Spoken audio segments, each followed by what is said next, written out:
Let's create a fun memory card matching game using Python and a little help from generative AI. This game uses tkinter for the GUI with a 4x4 grid of cards. Each card hides a number and players flip 2 at a time to find matching pairs. We track moves, handle flipping, matching logic, and show a win message when all pairs are matched.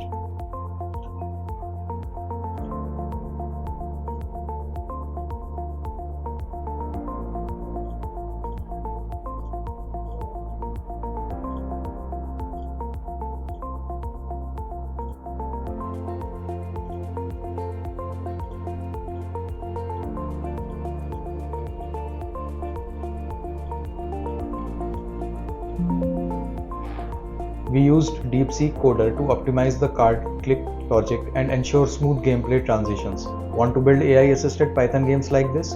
Enroll in the GenAI course at Digital Training Lab today.